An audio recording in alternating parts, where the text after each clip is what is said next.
திருச்சிற்றம்பலம். உலகெல்லாம் உணர்ந்து ஓதற்கு அறியவன் நிலவுலாவிய நீர்மலி வேணியன் அழகில் சோதியன் நம்பலத்து ஆடுவான் மலர்ச்சிலம்படி வாழ்த்தி வணங்குவான். நேயர் பெருமக்களே, இன்றைய தினம் நாம் பட்டினத்து அடிகளார் என்கின்ற பட்டினத்து சாமியின் வரலாற்றை கொஞ்சமாக சிந்திப்போம். ஏன்னா இந்த உலகம் இன்றைக்கு எல்லாத்துக்கும் என்ன வேணும் இருக்குது? மண்ணாசை, பொன்னாசை, பெண்ணாசை. இந்த 3 ஆசைகளை எல்லாத்துக்கும் ஆட்டி படைச்சிட்டு இருக்குது. இப்படிப்பட்ட உலகத்திலே ஒரு மனிதர் பட்டினத்து அடிகளார் போல வாழ வேண்டும் என்பதே நமது எண்ணமும். ஆக பட்டினத்து சாமி என்பவர் பூம்புகார் நகரிலே பிறந்தார். பூம்புகார் பட்டினத்தடிகள் பிறந்த ஊர் பூம்புகார். பூம்புகாரிலே செட்டியார் குலத்திலே பிறந்து அவர் நல்ல திருவிடை மருதூர் மகாலிங்க சாமி அவர்களின் பக்தராகி அங்கே இருந்து கொண்டிருந்தார். அப்போ அவர் மிகப்பெரிய வியாபாரி, மிகப்பெரிய செல்வம். இடையில கொஞ்சம் நிறைய தர்மங்கள் செஞ்சாரு. அப்போ கொஞ்சம் வளமை குறையும் போது மறுபடியும் பட்டினத்தடிகள் போய் சாமி கிட்ட வேண்டினாரு. சாமி தேவையான செல்வங்களை கொடுத்தாரு. செல்வங்களை கொடுத்து திருமணம் செஞ்சாரு செட்டியாரு. அந்த இடமும் குறையில்லாத இடம். திருமணத்துக்கு அப்புறம் பார்த்தீங்கன்னா குழந்தை இல்லை. செட்டியாருக்கு குழந்தை பாக்கியம் இல்லை. அப்போ சாமிகிட்ட போய் அழுகிறாரு. திருவிடை மருதூரில் மகாலிங்க சாமிகிட்ட போய் அழுகிறாரு. இப்படி குழந்தை இல்லையே சாமி, நான் அப்போ இத்தனை செல்வங்களை வச்சிருந்தேன்னா என்ன பண்ண போறேன்னு அழுதாரு. அப்படி அழுத காலத்தில் சாமி அவர் கனவுல தோன்றினார் ஒரு நாள். அதே நேரத்தில் அந்த கோயிலுக்கு இருக்கிற அர்ச்சகர் சாமி கிட்ட கேட்டார், சாமி நான் ரொம்ப சிரமத்தில் இருக்கிறேனே, எனக்கு ஒரு வாழ்க்கைக்கு ஒரு செலவுக்கே காசு இல்லாத கஷ்டத்தில் நான் உன்னை வழிபாடு பண்ணிட்டு இருக்கிறேன் சாமின்னு கேட்டார். இப்போ சாமி சொன்னார், இதெல்லாம் கனவுல உனக்கு எல்லாம் நிறைவேறும் போட்டு போயிட்டாரு. அப்போது ஒரு நாள் இந்த பிராமணருடைய கனவுல சாமி சொன்னார், இந்த இடத்துல ஒரு குழந்தை இருக்குது, நீ போய் அந்த குழந்தைய எடுத்துகிட்டு வச்சுக்கோன்னாரு. சரின்னு இந்த ஐயர் போய் அந்த குழந்தைய எடுத்துகிட்டு அவருக்கு நல்ல துணி போட்டு சீராட்டி பாராட்டி வளர்த்தினார். அந்த நேரத்திலேயே பட்டினத்தடிகளார்கிட்ட கனவுல சாமி போய் சொன்னார், இப்படி இந்த ஐயர்கிட்ட அவன் வீட்டில் ஒரு குழந்தை இருக்குது, ஐயர் வறுமையில் இருக்காரு, அவருக்கு தேவையான பொருளை கொடுத்துட்டு அந்த குழந்தைய எடுத்துகிட்டு வான்னு. இவருக்கு ரொம்ப சந்தோஷம். ஒரே கணவன் மனைவியும் போனாங்க. வண்டி நிறைய எல்லாம் செல்வத்தை கொண்டு போய் ஐயருக்கு கொடுத்துட்டு வேணுங்கிறத வச்சுக்கோ, தங்கம் வெள்ளி வைரம் வைடூரியம் அரிசி பருப்பு எல்லாம் வண்டியில் போய் இறங்குறாங்க ஐயர் வீட்டில். இத்தனையும் கொடுத்துட்டு அந்த குழந்தைய எடுத்துகிட்டு வர்றாரு. குழந்தைய எடுத்துகிட்டு குழந்தைய வளர்த்துறாங்க. அது பள்ளிக்கு போகுது. பள்ளிக்கு போய் வளருது.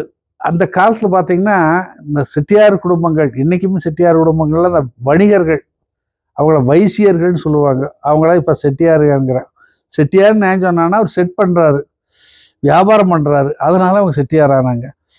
அப்படிப்பட்ட குடும்பத்தில் வந்த இவர் அந்த அரசருக்கே ஃபைனான்ஸ் பண்ணுற அளவுக்கு மிகப்பெரிய ஆள். நிதி உதவி, அரசருக்கு படம் இல்லைன்னா அரசாங்கத்தில் இவர்கிட்ட தான் நிதி வாங்கிட்டு போவாங்களா, அந்த அளவுக்கு மிக உயர்ந்த நிலையில் இருந்த ஒருத்தர்.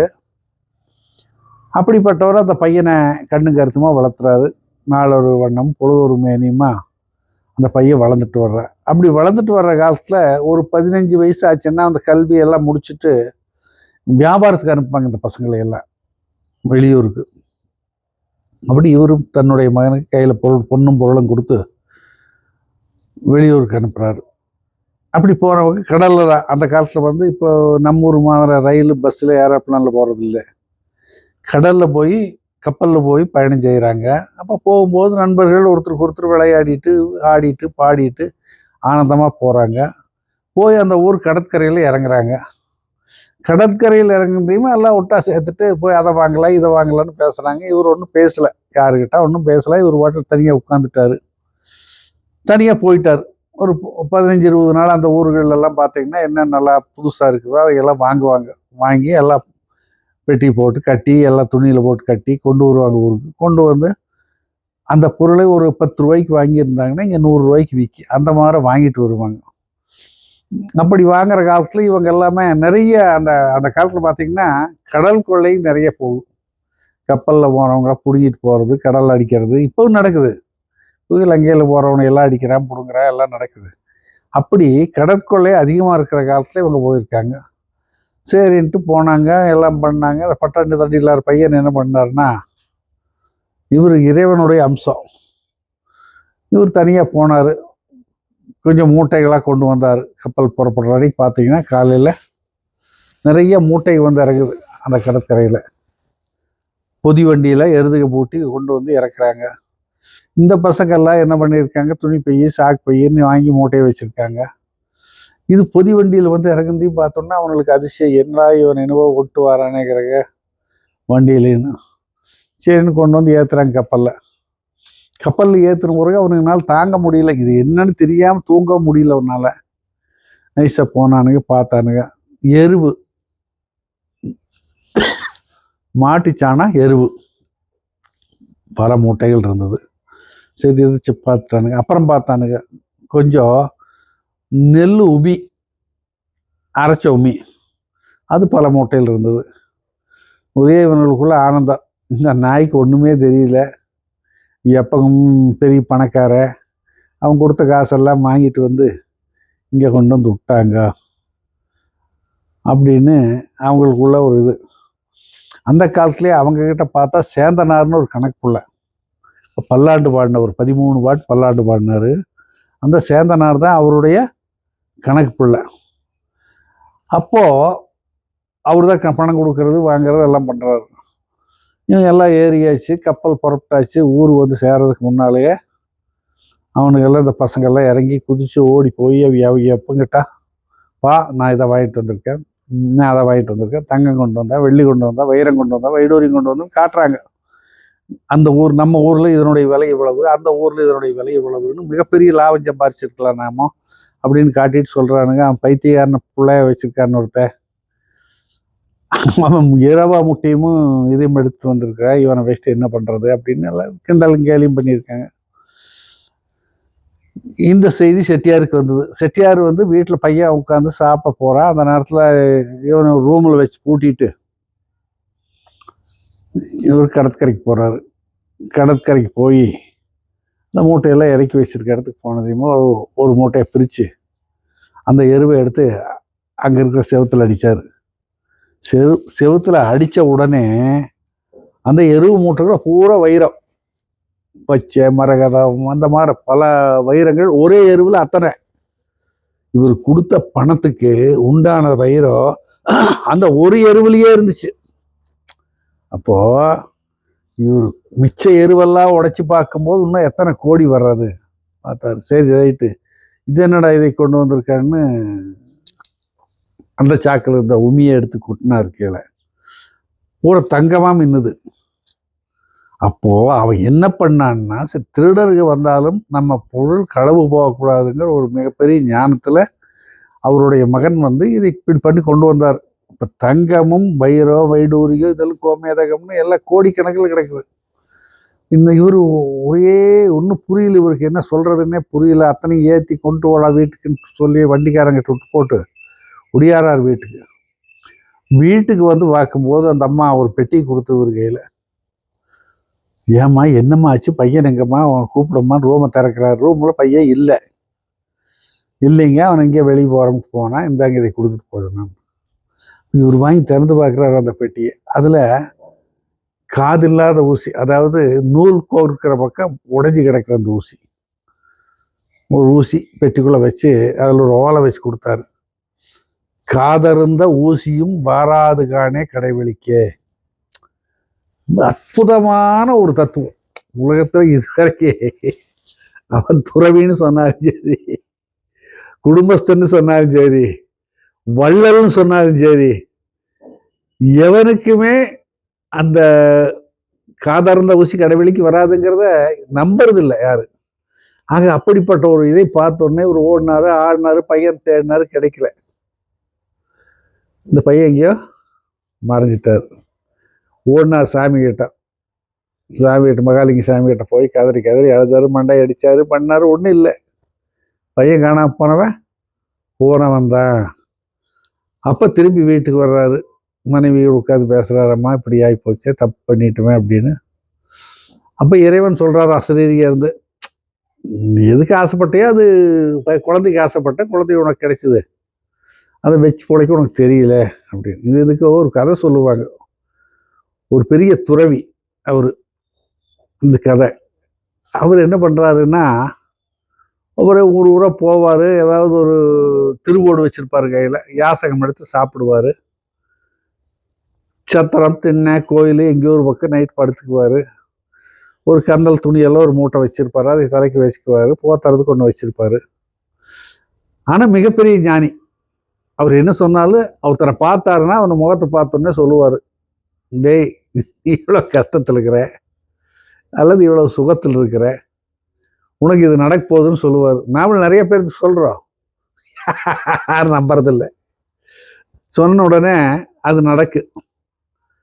அப்படி அந்த சாமி வந்திருக்காருங்கிறது ஊரை பேச்சாச்சு. என்ற வீட்டுக்கு சாப்பிடவா, ஒன்று வீட்டுக்கு சாப்பிடவான்னு சில பக்கம் வீடுகள்லேருந்து சமைச்சு அவர் இருக்கிற இடத்துக்கே கொண்டு போய் கொடுக்குறாங்க. அப்படி ஒவ்வொரு பக்கம் போனார்னா ஒரு 15 நாள், ஒரு மாதம் தங்கி இருந்து சாப்பிட்டு அடுத்த ஊருக்கு போவார். இது அவருடைய பழக்கம். அப்படி இருக்கும்போது ஒரு மிகப்பெரிய பணக்காரர் அந்த ஊரில்.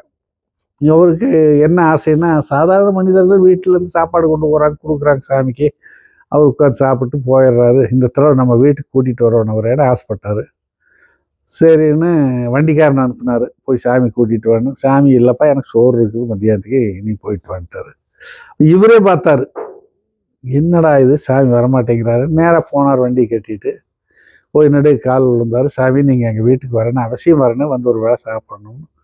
பார்த்தார் இருந்தாலும் பூஞ்சிய. சரி அவன் ஏதோ ஆசைப்படுறா, நட போகலான்ட்டு அவர் வண்டியில் ஏறி உட்காந்துட்டார். போனார். அந்த மூட்டையை வெளியில் வச்சிட்டாரு. இவர் கொண்டு போன கந்தல் மூட்டையை வெளியில் வச்சுட்டு உள்ளே போகிறாரு. உள்ளே கூட்டிகிட்டு போனதையுமே அந்த வீட்டை சுற்றி காட்டுறாரு அந்த பணக்காரர். இது இத்தனை அடி, இது இத்தனை அடி, இது பெட்ரூமு, அது அந்த ரூமு, இந்த எல்லா அறைகளையும் காட்டுறாரு அவருக்கு. அவர் அதிசயம், சரி பரவாயில்ல, நிறைய பெரிய பணக்காரன் நான். அப்போ அடுத்த மாடி கூட்டிகிட்டு போனார். அடுத்த மாடி கூட்டிகிட்டு போயிட்டு, இந்த பக்கம் பாருங்க, இந்த காடு பூரா என்றதா, இதில் 100 ஏக்கரா இருக்குதுன்னாரு. இன்னொரு மாடி கூட்டிகிட்டு போனார். இந்த பக்கம் காட்டினார், இந்த தென்னை மரம் தோப்புகள்லாம் என்றதா, அந்த மாந்தோப்பு என்றதா அப்படின்னாரு. மறுபடியும் ஒரு மாடி கூட்டிகிட்டு போனார், இந்த வயல் பூரா என்றதான்னு காட்டினார். சாமி ஒரே சிரிச்சிட்டே இருக்கார் பெரியவர்.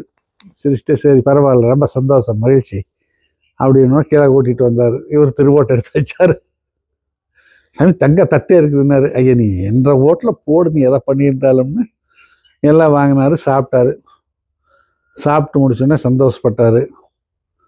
சந்தோஷப்பட்டு அந்த முதலாளிகிட்ட ஒரு சின்ன துரு பிடிச்ச ஒரு ஆணி, சின்ன ஆணி எடுத்து கொடுத்தாரு மடியிலேருந்து. அவர் கேட்டார், என்னையா ஆணி எடுத்து கொடுக்குறது, இருந்தாலும் ஏதாவது பைத்தியம் கீத்தியம் பிடிச்சிருக்கோன்னு. இத்தனை பெரிய கோடீஸ்வர், தங்கத்திலேயே ஆணி வச்சுருப்போம், இந்த அளவு துரு பிடிச்ச ஆணிகளில் கொடுக்குறான்ட்டு சரி வாங்கிட்டார். கையில் வாங்கிட்டு சொன்னார் அவர், ஞானி சொன்னார், ஐயா நீங்கள் அழைச்சிட்டு வந்தீங்க, உணவு கொடுத்தீங்க, ரொம்ப சிறப்பு, இந்த ஆணியை வச்சுக்கோங்க, அடுத்த பிறவியில் நான் வந்து வாங்கிக்கிறேன்னாரு. இவருக்கு கோபம் வருது, பேச முடியல. இந்த சாமியார் நம்மளை கிண்டல் பண்ணுறான் பாருன்ட்டு, என்ன சாமி அடுத்த பிறவியில் எப்படி சாமி நம்ம கூட வந்துடும் அப்படின்னு கேட்டார். இத்தனை வச்சு காட்டினீங்களா, இதெல்லாம் இந்த பிறவியிலும் கூட வந்ததா, அல்லது நீ செத்த பிறகு உனக்கு அடுத்த பிறவிக்கு வருமானு கேட்டார். வராது சாமின்னு, இந்தாண்டா உலகம்னார். இதைத்தான் அவங்க காட்டினா, அப்பனுக்கு மகன் காட்டினா, காதருந்த ஊசியும் வாராது காணே கடைவெளிக்க. பாருங்க, இந்த உலகத்துல இந்த ஒரு சின்ன விஷயம்தான் இந்த தத்துவம். ஆனா இந்த தத்துவம் யாருக்காவது தெரியுதுன்னா, நானும் படிச்சிருக்கேன், நாமளும் பேசுறோம், எல்லாம் நல்லா தான் இருக்குது. இன்னைக்கு ஒரு 10,000 கிடைச்சா நல்லா இருக்கு, அடுத்த சிந்தனை. ஒரே நொடியில் ஓடி போகுது மனசு. ரோட்ல எங்கேயாவது கொஞ்சம் மின்றமா தெரிஞ்சாலே வண்டியை நிறுத்தி தொலாவி அதை எடுத்து, அது தங்கமா வெள்ளியா ஆராய்ச்சி. பணம் எங்கேயாவது கிடந்துச்சு, ஒரு 100 ரூபா கிடந்தாலும் ஓடி போய் எடுத்துட்டு வர, 500 இருந்தாலும் எடுக்கிறேன், இது ஒரு ஆசை. சரி ஏதாவது பெரியவர் ஒருத்தர் அனாதைகளுக்கு ஏதாவது கொடுக்கணும்னு நினச்சி கொடுத்தாருன்னா அதையும் வாங்கி வச்சுக்கிறோம். இப்படிப்பட்ட உலகத்துல ஒரு பையனை இறைவன் கொடுத்தாரு. இந்த பையனை வளர்க்க தெரியாம அந்த செட்டியார் வளர்த்து அவர் மேல நம்பிக்கை இல்லாம பேசி வீட்டு விட்டு போயிட்டான். சரி, இவன் போயிட்டான். அப்போ சொத்துகள் எல்லாம் கணக்கு வழக்கு இல்லாமல் கிடக்குது. அதான் அரசனுக்கே கடன் கொடுக்குற அளவுக்கு மிகப்பெரிய ஒரு ஞானி. அப்ப என்னாச்சு, பட்டினத்தாருக்கு இந்த காதல் தூசி கூட நம்ம கூட வராதப்பா, இனி நமக்கு இந்த சொத்து வேண்டாம் அப்படின்னாரு. சொத்து வேண்டாம்னா இது என்ன பண்றது, யாருக்கு கொடுக்கறது? சொந்தக்காரனுக்கு கொடுத்த என்னப்பானுங்க, ஆட பாரு இவனுக்கு அப்பவும் ஆசை போலுவாரு, மாமனுக்கு மச்சாருக்கு சித்தப்பனுக்கு பெரியப்பனுக்கு தான் சொத்தை கொடுத்துருக்க அப்படின்னு கேட்பானுங்க. அப்ப என்ன பண்ணாருன்னா, இந்த சொத்தை பூரா கணக்கு புள்ள சொன்னாரு, பூரா ரோட்டில் தூக்கி வீசிடு, யார் வேணாலும் எடுத்துட்டு போட்டு. இன்னைக்கு நம்ம வீட்டுகளெல்லாம் பார்த்தோம்னா ஒரு 50 வருஷமா கிடக்கு ஒரு பிஞ்சு போன முறம், ஒரு பிஞ்சு போன துணி, வேலைக்காகாத கந்தல் துணி. இது எடுத்து வெளியே போடமான்னா இருட்டும் ஏதாவது ஆகுமே. இப்படிப்பட்ட உலகத்துல இன்னைக்கு தான் இருக்குது. இப்ப மலேசியா சிங்கப்பூர் எல்லாம் போறோம்னா அவங்க என்ன பண்றாங்கன்னா, அந்த வீட்டுக்கு உதவாத பொருட்கள், ஏதாவது ஒரு பழைய மரத்துல ஒரு பீரோ வச்சிருந்தான், அதில் ஏதாவது புதுசு வந்தோடனே என்ன பண்றான்னா அந்த பழசை கொண்டு வந்து ஒரு இடத்துல வச்சிடறான். டிவி, இந்த பாட்டு போட்டி, அது இது எல்லாத்தையுமே கொண்டு வந்து எரிஞ்சிடறான். அதுல இல்லாதவன் என்ன பண்றான்னா அது வேணும்னா எடுத்துட்டு போயிடுறான், இல்லைன்னா என்ன பண்றான் நகராட்சிக்காரன் போய் உடைச்சிட்றான். இது அந்த நாடுகள். நம்ம வீட்டில் பார்த்தீங்கன்னா ஒரு சின்ன டப்பா கிடந்தா கூட நம்ம எடுத்து பத்திரப்படுத்தி வச்சுக்கிறோம், இது ஏதாவது ஆகு. அப்படிப்பட்ட ஒரு ஆசையுள்ள உலகத்துல இவர் பூரா தூக்கி ரோட்டில் போட்டிருந்தாரு. அப்படின்ட்டு இவர் சாமியாரா போயிட்டாரு. அப்ப அவங்க அம்மா உயிரோடு இருக்குது. அப்ப அந்த அம்மா சொல்லுது, அடே என்னை விட்டு போயிடாதேங்க, நீ இருக்க வரைக்கும் இந்த ஊர் எல்லையை நான் தாண்ட மாட்டேன்றாரு. அந்த ஊர்லயே இருக்காரு. இந்த ஆள் எல்லாம் தூக்கி போட்டாரு. இவர் அரசன் கைது பண்ணிட்டான். ஊர்ல இருந்தபோது அவங்க அக்கா பாக்குறான், இவனால நம்மளுக்கு ரொம்ப மானங்கெட்ட பொழப்பா இருக்குது, இவனை வச்சுட்டு இத்தனை கோடியே அந்த வச்சிருந்தவ இப்ப பிச்சைக்காரனாட்டா திரியிறானே அப்படின்னு ரொம்ப வருத்தப்படுது. வருத்தப்படும் போது இவர் காட்டில் போய் படுத்துக்கிறாரு, ஏதோ வாங்கி திங்கிறாரு. அப்படி ஒரு வரப்பில் போய் படுத்திருந்தாரு. அந்த வழியில் தண்ணி எடுக்க போனாங்க சில பொம்பளைங்க. தண்ணி எடுக்க போனவங்க பார்த்தாங்க, என்னடா இவ்வளவு பெரிய பணக்காரன் இந்த வரப்பில் வந்து படுத்திருக்கானேன்னு ஒருச்சி சொல்லலாம். கூட போனவங்க சொன்னாரு, வரப்பில் படுத்தாலும் சுகமா படுக்கணும், தலைக்கு ஒரு திண்டல்ல மண்ணை கூட்டி வச்சிருக்கேன், அது வாய்க்கா வரப்பு மேல திண்டல் தலை வச்சு படுத்திருக்கான்ட்டு போயிட்டாங்க. திரும்பி வந்தாங்க, என்னடா எங்க படுத்தாலும் பேசுறாங்களேன்னு கீழே இறங்கி வந்து தள்ளி படுத்துட்டாரு. அப்போ வரும்போது அந்த பொம்பளை சொன்னா, சரி என்னதான் இருந்தா அவன் சாமியாரா இருந்தாலும் அடுத்து என்ன பேசுறாங்கன்னு கேட்டு தட்டுருக்கிறேன், இவன் என்ன சாமியாருன்னா. ஆக இப்படிப்பட்ட நடப்புல அந்த அக்கா பார்த்தா, இவன் நீ உயிரோட வச்சிருந்தோம்னா ரொம்ப அசிங்கமா போயிடும்ட்டு அப்ப வந்து அப்பம்னு சொல்லுவோம், அப்ப ஆப்பம்னு சொல்றான். அது மாதிரி ஏதோ ஒரு பலகாரத்தை பண்ணி இந்த தம்பி சாப்பிடுன்னு கொடுக்குறான். அவர் வாங்கினாரு. அவர் ஞானி, தெரிஞ்சிட்டாரு இதுல விஷம் இருக்குதுன்னு தெரிஞ்சிட்டாரு. தூக்கி ஓட்டு மேல போட்டார். போட்டு சொன்னாரு, சுட்டப்போ வீட்டை சுடு அப்படின்னு சொல்லிட்டு அவர் போயிட்டாரு. அந்த வீடு எரிஞ்சு போச்சு. இப்போ போனவர் ஒரு கோயில் உட்கார்ந்துருக்கிறாரு. கோயில் உட்கார்ந்துருக்கும் போது திருடனுங்க வரானுங்க, அரண்மனையில் திருடிட்டு வரானுங்க. போகும்போதே விநாயகர் கோயில், அது விநாயகர்கிட்ட சொன்னானுங்க, அப்பா நாங்கள் போயிட்டு வரும்போது ஏதாவது கிடைச்சா உனக்கு ஒரு பங்கு தாரம்னு. அப்படி இந்த ஆள் உட்கார்ந்துட்டு இருக்கிற அவங்க கவனிக்கல. அவங்க கொண்டு வந்து ஒரு மாலை பேசுகிறான், அது இவர்களிடத்துல வந்து விழுந்துருது. அவனுங்க திருடிட்டு போயிடுறானுங்க. இந்த ஆள் உட்கார்ந்து இருக்காரு. காலையில் வந்த அரசாங்கத்திலேருந்து எல்லாம் துளாவிட்டு டக்குனு 2 கையை பிடிச்சிட்டானுங்க. அரசாங்கத்தில் ராத்திரி வந்து திருடிக்கிற மாலை காலத்தில் கூட தைரியமாக உட்காந்துருக்காரு. அப்போ அந்த ஆள் சிரிச்சாரு, என்னடா பைத்தியக்காரன் இருப்பான் போறதுக்கு. கொண்டு போனாங்க, அங்கேயும் சிரிச்சாரு. அங்கேயும் சிரிச்சோன்னா இவருக்கு தண்டனை கொடுக்குறாரு அரசர். இவரை கொண்டு போய் ஒரு பூட்டுன்னு. இவர் அப்படி பார்க்குறாரு, அந்த சிறையே எரிஞ்சு போயிடுது. அப்போ இவர் பெரிய ஞானின்னு அரசனுக்கு தெரிஞ்சு போகுது. அப்புறம் அவங்க அம்மா இறக்குது. அந்த நேரத்தில் அந்த ஊரில் அவங்க அம்மா இறந்தோடனே ஒரு தகவல் போனோன்னு ஒடியாராரு. வந்து பார்க்கும்போது அவங்க அம்மாவை விறகெல்லாம் வச்சு அடுக்கியிருக்காங்க. விறகெல்லாம் வச்சு அடுக்கி தீ வைக்க போன நேரத்தில் இவர் வந்துட்டார். வந்தவர் இந்த விறகெல்லாம் தூக்கி எறிஞ்சிட்டு வாழை மரத்தை வெட்டி இந்த வாழை மட்டையெல்லாம் எடுத்து வச்சு தீ வைக்கிறாரு. அது எரியுது. அது ஒரு அற்புதமான பாடல் இருக்குது அந்த இடத்துல. 10 மாதம் சுமந்து பெற்ற தாய் உடம்பு வந்து தீயில வேகுதே அப்படின்னு பாடுறாரு. அந்த பாட்டு முடியும் போது அந்த அம்மா எரிஞ்சு முடிஞ்சிடுறாங்க. ஆக இப்படிப்பட்டவர் என்ன பண்றாருன்னு, இந்த ஊர் நீ அம்மா இருக்க வரைக்கும் தூர வேலையை தாண்டதில்லைன்னு சொல்லியிருந்தாரு. நீ போதும்ட்டு வடநாடு போறார். உஜ்ஜயினி போயிடுறாரு. உஜ்ஜயினி போகும்போது அந்த நாட்டு அரசன் இவருக்கு நண்பன் ஆகிறாரு. அவர் பேர் பத்திரகிரியார். பத்திரகிரி ராஜா. நண்பர்னா அவருக்கு இவருடைய துறவு பிடிச்சி போச்சு. நண்பர்னா அவர் பணக்காரனா இருந்தாரா, எப்படி இருந்தாரு, எப்படி வாழ்ந்தாருன்னு ஒன்றும் தெரியாது. அவர் பார்த்தாரா, அவர் மேல ஒரு அன்பாச்சு. அந்த அன்பு வந்து உடனே அவர்கிட்ட போய் ஒட்டிச்சு. அப்போ அந்த பத்திரகிரியார் என்ன செஞ்சாரு, அவர்கிட்ட போயிட்டாரு. அப்போ போகும்போது சாமி என்ன ஆனாரு, சாமி ஒரு துறவி ஆயிட்டாரு அப்படின்னு இவரும் நமக்கு அந்த துறவு வாழ்க்கை வேணும்னு ஆசைப்பட்டாரு. ஆசைப்பட்டு துறவி ஆயிடுறாரு பத்திரகிரியார். சரின்ட்டு அங்கிருந்து அவரும் சொத்துக்களை எல்லாம் திறந்துட்டு வர்றாரு. அப்படி வரும்போது அவர் கூட ஒரு நாயும் ஒரு திருவோட்டை கையில் எடுத்துக்கிறாரு. நாய் அவர் விட்டு வளர்த்த நாய் கூடவே வருது. திருவிடைமருதூர் வராங்க, பழையபடி அவங்க ஊருக்கே வராங்க. அந்த கோயிலில் இவர் ஒரு பக்கம் பிச்சை எடுக்கிறாரு, பட்டினத்தார். அடுத்த கோயில் அடுத்த வாசல்ல, கிழக்கு வாசல் இவர், மேற்கு வாசல்ல பத்திரகிரியார் உட்கார்ந்துருக்காரு. அப்போ வந்து பிச்சை இவர்கிட்ட பிச்சை கேட்குறான்னு ஒருத்தர், நானே பிச்சைக்காரன்டா, உனக்கு எங்கடா போடுவேன், நீ அடுத்த கோபுர வாசலுக்கு போ, அவர் பெரிய பிச்சைக்காரன் இருக்க, ஒரு நாயும் வச்சிருப்ப, திருவோடும் வச்சிருப்ப, நீ அவங்ககிட்ட போடான்னாரு. அங்கே போய் அவங்க கேட்ட அவர் பார்த்தாரு, ஐயா எனக்கு எங்கிட்ட வந்து அந்த வாசல் இருந்து சொன்னார், நீ ஒரு பெரிய பணக்கார பிச்சைக்காரன்னு, என்ன திருவோடும் கையில் வச்சிருக்க, நாயும் கையில் வச்சிருக்கியாமா, இதை விட பெரிய ஆள் ஆறு இருக்காங்க, அதனால உங்கள்கிட்ட வந்தேன்னாரு. இவருக்கு கோபம் வந்து பத்திரகிரியாருக்கு டக்குன்னு எடுத்தார், அந்த ஓட்டை அடிச்சார் நாயை. நாயும் செத்து போச்சு, ஓட உடஞ்சி போச்சு. ஆக இப்படி வந்து இந்த உடல்ங்கிறது வந்து நமக்கு உதவாத ஒன்று. இங்கே வந்து எந்த உறவும் உதவாத ஒன்றுங்கிறது வேற. ஆனால் நாம் இந்த உடலை என்ன பண்றோம் அப்படின்னா, பிறந்தாலேருந்து அம்மா என்ன பண்றாங்கன்னா, தினம் குளிச்சு சோப்பு போட்டு பவுடர் போட்டு பள்ளிக்கூடம் அனுப்பிச்சு படிக்க வச்சு எல்லாம் பண்றா. அதுக்கப்புறம் மனைவி வாரா, அவளும் அதே காரியத்தை செய்யறா.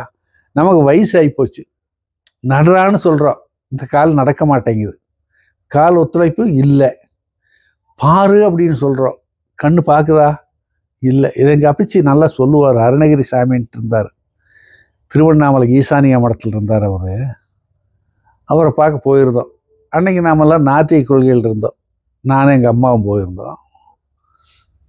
அவர் சொன்னார், ஐயோ சாமி இல்லையா, அட நான் தானே இல்லைன்னு சொல்கிறேன், பைத்தியக்காரா, இது இப்போத்தான் உனக்கு தெரியுமாடா, உனக்கு அறிவு இருக்குதாடான்னாரு. ஏய்யாண்ணே இருந்தால் காட்டு, நான் தான் வந்து பார்த்துக்கிறேன், கைத்தடி ஊனி எந்திரிச்சார். எந்திரிச்சவர் தடுமாறினார். ஏண்டா இது என்ற உடம்பு, நான் சொன்னதை கேட்க மாட்டேங்குது நம்மள காலு, இது என்ற கண்ணு, நான் சொன்னதை பார்க்க மாட்டேங்குது என்ற கண்ணு, நீ என்னடானா இங்கே வந்து சாமி எங்கே இருக்காருன்னு எனக்கு கேட்குறேன், உனக்கு அறிவு இருக்குதான்னாரு. ஆக ஞானிகள் வந்து இறைவனை தமக்குள்ளதான் காண முடியும்.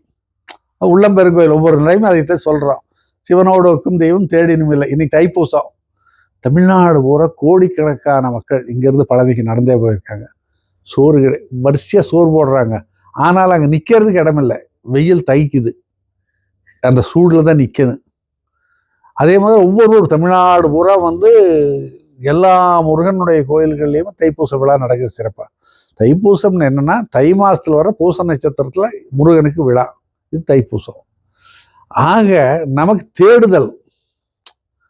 இப்போ இதெல்லாம் தேடின பட்டினத்தாரும் பத்திரகிரியாரும் என்ன சொன்னாங்கன்னா, இந்த உலகத்தில் எல்லாமே பொய், யானே பொய் நெஞ்சும் பொய், அழுதால் உன்னை பெறலாமேன்னு மாணிக்கவாசக பெருமான் சொன்ன மாதிரி, இந்த உடம்பு பொய், இந்த கண்ணு இப்போ பார்க்குது, கண்ணை மூணு உறவு ஒன்றும் தெரியாது, ஒன்றுமே இல்லை.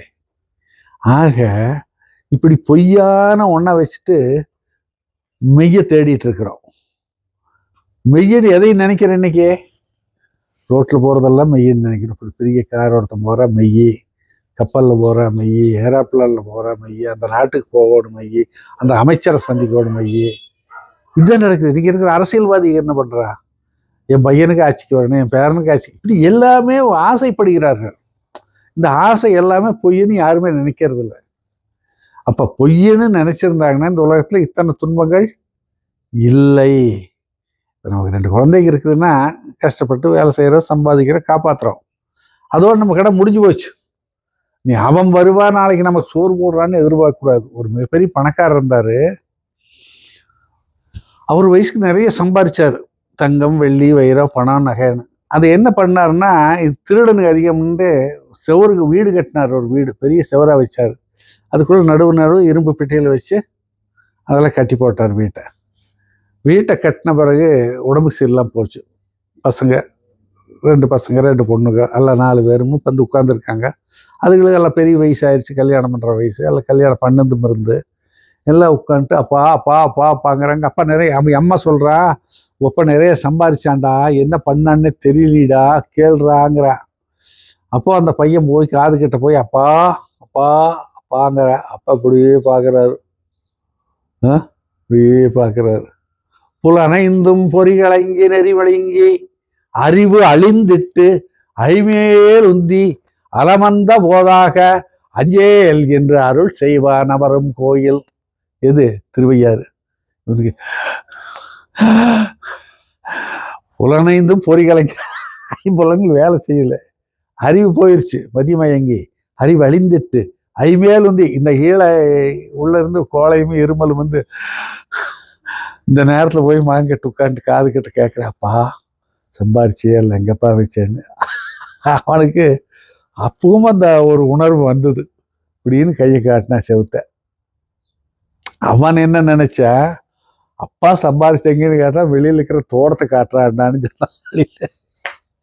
பைத்தியார்னு இருக்க பாரு அப்படின்னு நினைச்சாங்க.